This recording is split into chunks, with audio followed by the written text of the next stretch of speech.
Man browsing Google Earth spots a suspicious site before quickly alerting authorities.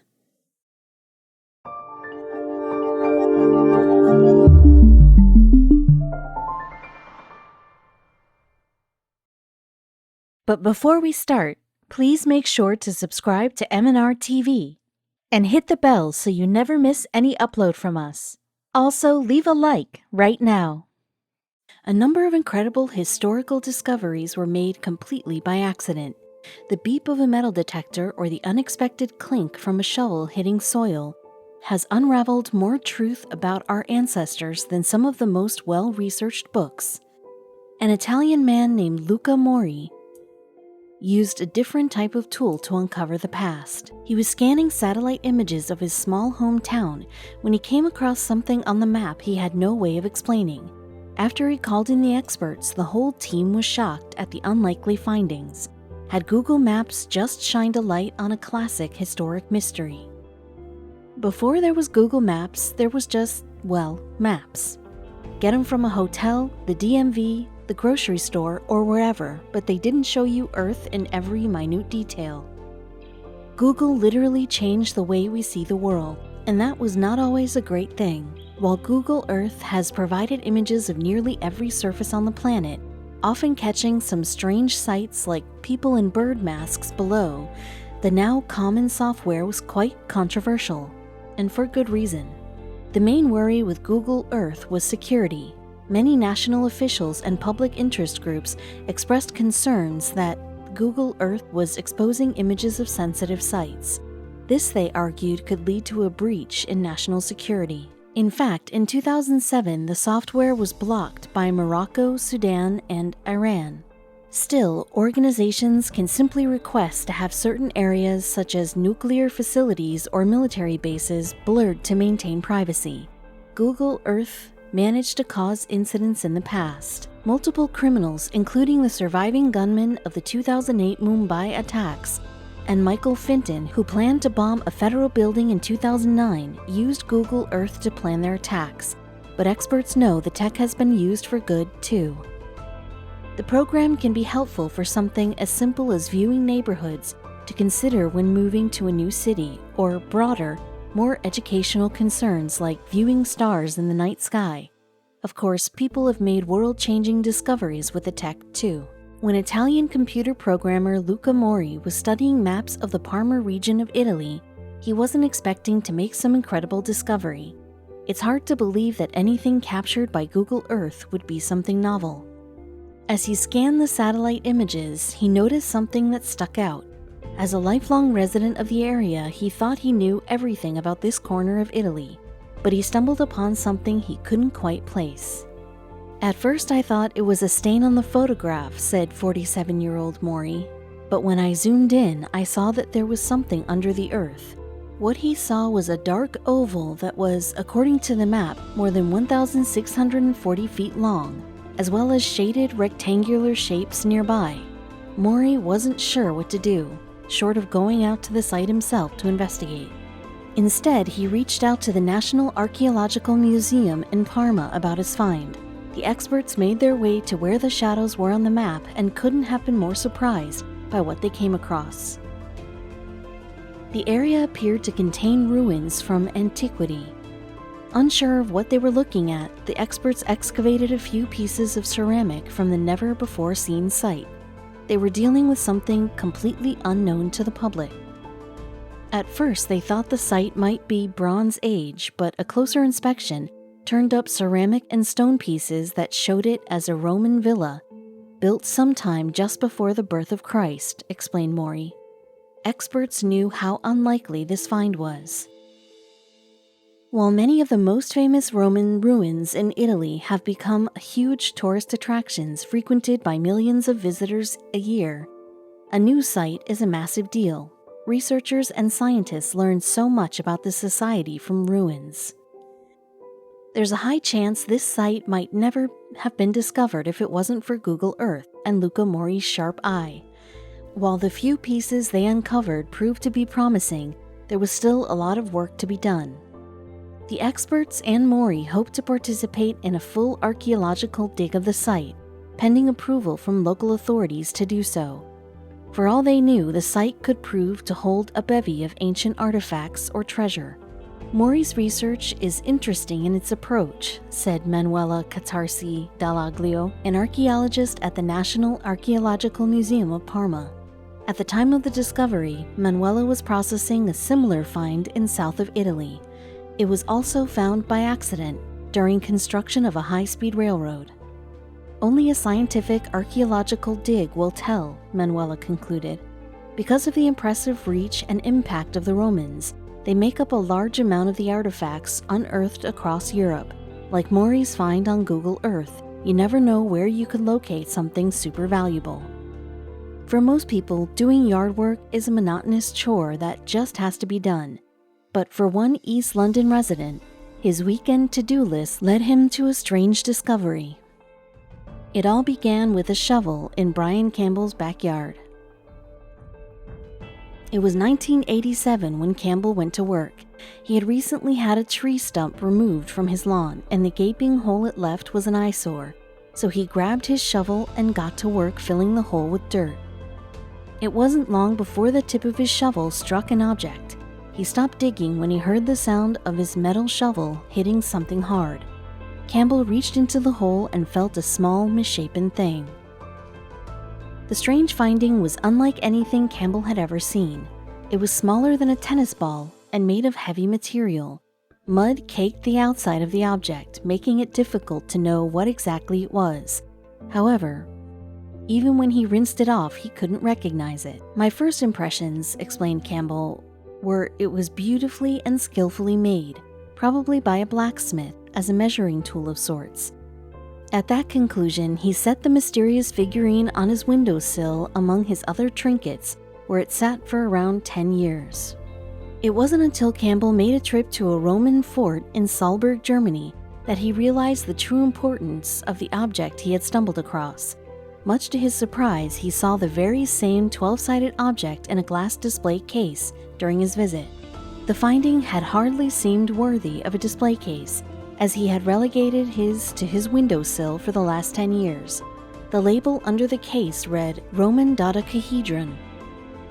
Because of its position in a museum, Campbell assumed this would be his chance to learn about his find. He turned out to be wrong. In fact, he realized that the people studying this object were just as confused about it as him. Dodecahedrons have confounded experts for centuries. Despite their fairly common presence, no one knows exactly what they are. Almost 300 years ago, the first Roman dodecahedron was found in a field in the English countryside with some Roman currency.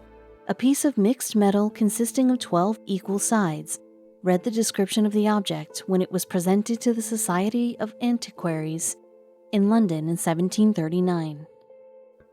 Part of what made the trinket so hard to understand was the composition of the 12 faces. All of the faces had tiny holes of all different sizes, plus each one of the 12 faces had a knob or ball attached to the end of it. The fine and detailed craftsmanship only confused scholars more. Since then, over 300 dodecahedrons have been found. Some are as big as a baseball, others are similar in size to the one Campbell found in his garden. The hollow objects all mimic the same curious construction. There's one thing that drives historians mad about these objects. Unlike most of the artifacts found from history, the 12-sided figures have no recorded mentions whatsoever. Historians rely on written records to gather most of their knowledge about the past. Without any information about these dodecahedrons, they are forced to fill in their own blanks. Because of the high-quality craftsmanship on the dodecahedrons, many researchers believe they were quite valuable. The debate is over where exactly they brought value. The theories over these things vary significantly. During the 19th century, a popular theory revolved around dodecahedrons being used as a weapon of some kind, possibly like a bullet for a slingshot, but there was a huge flaw with that opinion. Why would they craft such an intricate design for a run-of-the-mill weapon? Historian Tibor Gruel of the University of Pécs in Hungary also point out that no dodecahedrons are the same size, nor do they have any numerical markings on them. The practical function of this object can be excluded because none of the items have any inscriptions or signs on them, Gruhl explained. On the opposite end of the spectrum, some people believe it may have been used not as a weapon but as a toy. Dodecahedrons resemble the French cup and ball game and dice, but there's another idea about their use that is a little more fanciful. The object was found in the 4th century grave of a woman in Netherlands. Along with the remains of a bone staff, the dodecahedron was mounted on the staff like a scepter, and probably ascribed with magical powers, bestowing religious power and prestige on its owner, as explained by the Gallo-Roman Museum. If not mystical, there's another possibility for cultural significance. The 12 sides could have a link to the astrological zodiac, or fortune-telling, which was quite common in ancient times. Other theories still persist.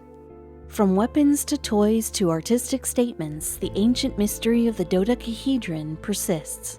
While this particular part of Roman history remains a secret, there's a lot we do know about the ancient Romans, including some disturbing hygiene practices and odd eating patterns that don't fit in with such a refined society.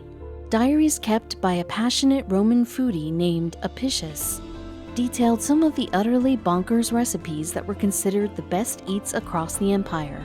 It reads more like magic potion ingredients than a cookbook. There were meals that sounded particularly witchy, like spade sow's womb, paunch of a suckling pig, and stuffed dormouse casserole. But the Romans experimented with eating pretty much any animal you can think of: parrots, peacocks, dolphins, and giraffes. On recovered Roman shipwrecks, archaeologists found jars of a popular condiment called garum. This sun-fermented fish sauce was often sopped up with bread, but was also loaded with parasitic tapeworm eggs. No thanks. Etiquette standards were non-existent in ancient Rome. Dinner party guests simply disposed of their cleaned animal bones by tossing them willy-nilly onto the floor. Later, slaves were ordered to clean the mulch of food scraps that had collected. Since sitting down for lunch was gambling with parasites and bacteria, it follows suit that Roman medicinal practices were not even close to as sterile as contemporary medicine. Animal and human excrement were used topically and orally for cures and holistic treatments. Roman medicine shifted the medical standard from largely supernatural to focused on balancing the 4 humors of the body: blood, yellow bile, black bile, and phlegm. Bloodletting was popular just for the heck of restoring equilibrium. Studying fossilized Roman fecal matter revealed a wide variety of infections and parasites commonly born out of poor hygiene and sanitary conditions, dysentery and roundworm among them, which experts say has something to do with a common farming practice of the time. The filthiness of human waste just wasn't a blip on ancient Roman radar.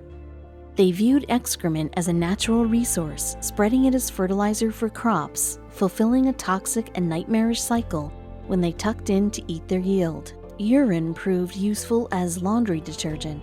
It was the job of a fuller to leave out and collect jugs of urine in the street to wash clothes in it, since the ammonia worked to remove stains. Toilet paper shortages were a non-issue back in ancient Rome. To clean their keister, they reached for a sponge on a stick called a xylospongium. Bathrooms consisted of a bench with holes reminiscent of an outhouse. There's an obvious red flag to this scenario. A sponge on a stick probably worked well enough, sure, until you factor in the fact that xylospongium were shared amongst many people, and who can say if they were cleaned? Nobody gave ancient Romans the memo that public nudity was lewd. They treated stone walls of public spaces like personal Craigslist ads. People carved out sexually explicit images and propositions as jokes, and also because they were supposed to boost virility. On an ethical note, many Roman practices were indisputably messed up. Marriage, for example, was forced on girls as young as 12 years old, and that was the age restriction imposed by law. Of course, it wasn't much easier for Roman boys. The raucous lifestyle of emperors are fairly well known, and the grim tone of their parties revolved around using minors as their sexual tools. charges of incest reached all the way to the top, most famously with Emperor Caligula. He was accused of having affairs with several of his sisters and later publicly claimed his mother, Agrippina, was born of an incestuous relationship. Committing a crime in ancient Rome was risking the most gruesome punishment imaginable. Their torture was creative. They fed the guilty to wild animals and buried alive disgraced Vestal virgins. But the worst was saved for people who committed the most heinous acts. Sinister minds developed what they felt was an appropriate punishment for people who murdered their fathers, which involved putting the convicted in a bag with a reactive animal like a snake, rooster, or monkey, and tossing them into the Tiber River. Life for the average ancient Roman was regularly anticipating brutality. No one was safe from the wrath of the soldiers conquering cities. Innocent civilians, women, and children all were slaughtered by the thousands.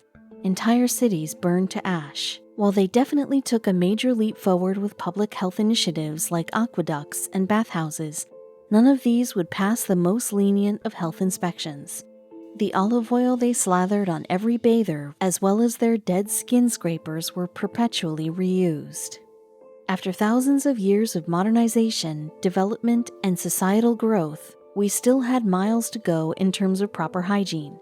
Looking back at the health habits of the American colonists, it's shocking how much cleanliness standards changed in only a few hundred years. Though keeping oneself clean is common practice in our day, hygiene was a somewhat controversial topic in the 18th century. Some doctors actually advocated against bathing regularly, as they believed the body's oils were essential to good health. Religion and cleanliness also went hand in hand, as filth and dirt were often equated with sin and the devil. Morality came into play as well, as those who were clean were looked at as less likely to commit wrongdoings.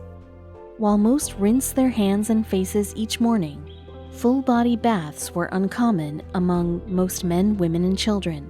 Infants, however, were bathed regularly, though this was more so in an effort to harden them than clean them. In some cases, women actually preferred not to bathe and use their uncleanliness as a means of self-defense. Using their body odor, they hoped to repel the unwanted advances of overly persistent men.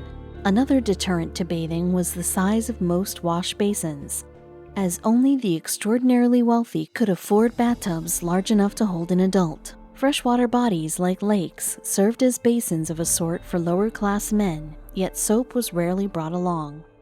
This was because lye soap, made from a mixture of animal fat, lye, and ash, was difficult to make and incredibly harsh on skin.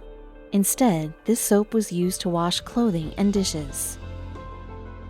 Yet not all clothes were washed equally, as the process of drawing water, heating it, cleaning the clothes, and wringing them out to dry was a strenuous one. Therefore, only the dirtiest clothes, aprons, underwear, diapers, and the like, were cleaned. Unfortunately, this meant that most blankets and bed sheets went unwashed, leading to frequent bug infestations. Fleas, cockroaches, and mosquitoes were prevalent, and some even resorted to sleeping beside campfires to keep the bugs at bay. Lice were also a frequent nuisance, especially when it came to the powdered wigs that most upper-class colonists wore. Despite most men and women shaving their heads to prevent the bugs from nesting, their wigs served as the perfect place for lice to settle in. Washing the wigs did little to rid them of the infestation, leaving colonists to coat them in bergamot, bay leaves, and other repellents to keep the bugs away. Unfortunately, the rich pomades used to style the wigs only served as a magnet for hungry lice. George Washington wrote often about his experiences with such vermin and mandated that soldiers wash their shirts weekly and their hands and face daily during wartime. Close-quarter camps served as breeding grounds for parasites and disease, especially the deadly smallpox. To keep camps in order, camp followers traveled alongside the military and tended to their sanitary needs. These individuals, who were mostly women and slaves, ensured that the soldiers' meals were properly prepared and washed their uniforms as needed. When a man needed a shave, he visited a barber, who was typically a highly skilled man of color. Women, on the other hand, didn't shave at all, as common conventions dictated that they show very little skin. For those women that did seek to remove hair, plucking was a standard option. Eyebrows won't tweeze themselves. 18th century medical journals suggest that depilatory creams, some of which utilize limestone and arsenic, were also used. Dental care was also somewhat of a mismanaged science, as most people had little concern for the health of their mouth. When toothaches did arise, remedies like chamomile, alcohol, and opium were used to dull the pain. In most cases, an extraction was required, though taking a trip to the dentist wasn't an option back then. Instead, sufferers visited their local surgeon, apothecary, barber, or even blacksmith to have a tooth pulled. For those that were conscious of their oral health, metal toothpickers were available for purchase. Unfortunately, these instruments were also used for a variety of other unsavory tasks, including picking the nails and scooping wax from the ears. On another level of unsavory, outhouses, or more specifically, covered holes in the ground, served as bathrooms for most colonists. Chamber pots were also used, their contents simply dumped out the window once full. Not only were these practices unsanitary, but they also posed serious health risks. Feces and other contaminants would typically